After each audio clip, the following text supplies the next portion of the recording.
5 things we learned watching Manchester United 4, Bournemouth 4. A really entertaining game for the neutral. Obviously, as a United fan, it gave me a heart attack, but progression in some areas, regression in others.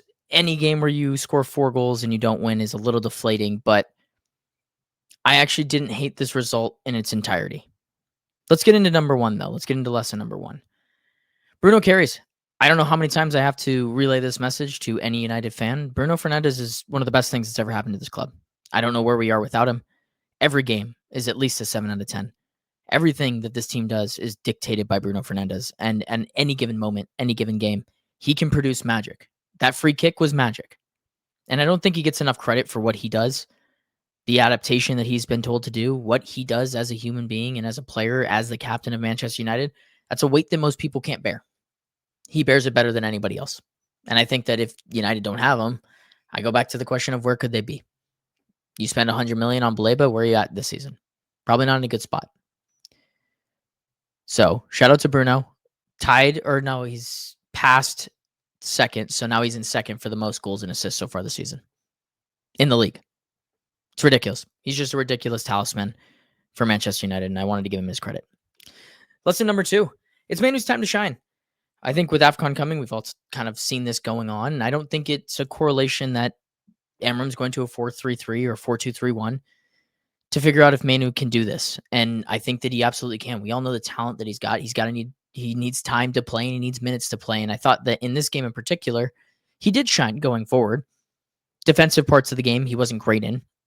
But I think that was forced because Casemiro got the yellow card and he looked a little leggy, and Bournemouth made that adjustment have to happen. And when he came into the game, the interplay that he can do and the close inner touch between players and 1-2 passing is phenomenal. And I'm hoping that from this point on, we get to see him start games and really implement himself and not give the manager a question of should he start. It will be Manu is in the team sheet. He's in the 11. Thought in this one, like I said, I thought he was really good going forward, but his positioning could have been better.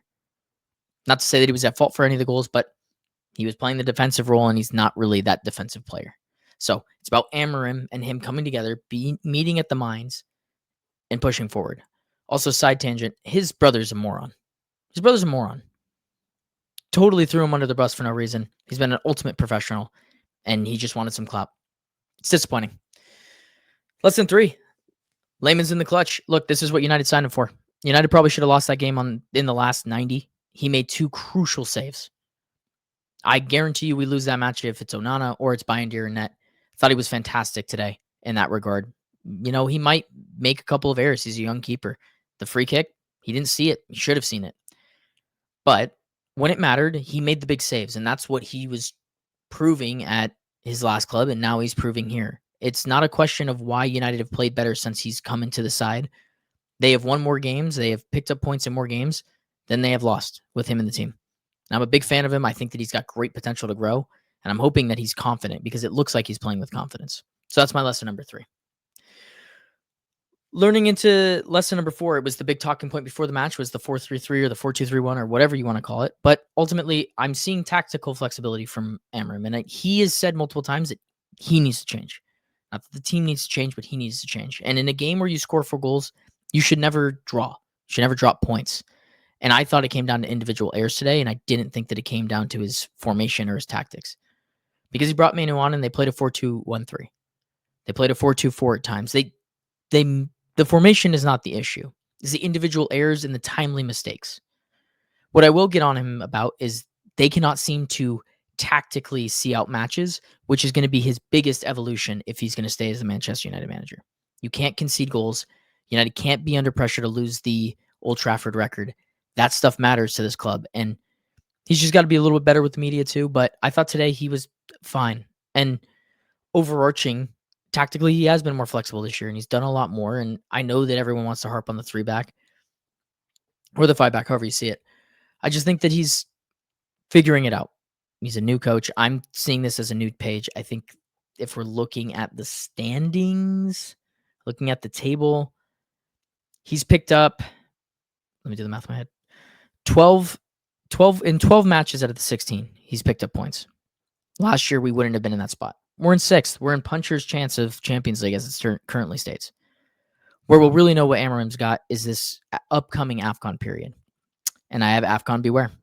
United lose the 3 of their most important players in Mazraoui, Ahmed, and Mbeumo. That makes up for a lot of the goals and makes up for a lot of the chance creation.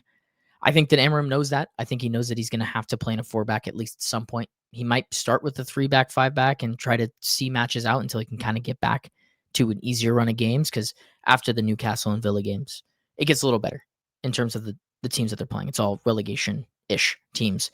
So for Amorim, it's how do you cope with this? I think it's playing Mainu. I think it's playing Mason Mount. I think it's going into a 4-2-1-3 or a 4-3-3, however you want to look at it, and trying to be as aggressive as possible. United are the second most goals in the league. That's what they have, 30, tied with Arsenal. Continue to play that way. Play to your strengths. Currently, United's strengths is scoring goals. So don't lead off that.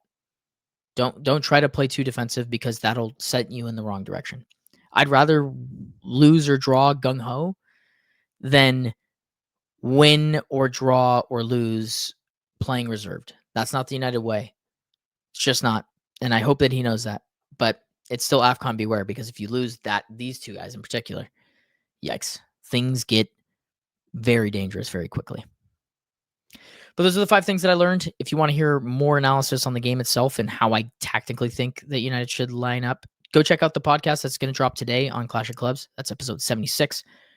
But more importantly, go and follow, like, subscribe, share. If you like this content, you like hearing what I have to say about United, or you want to hear stuff about Manchester City or Chelsea, we've got guys for that. So go ahead, drop a comment, a like. Let me know what you thought of the match. Subscribe to the channel. Follow us on social medias.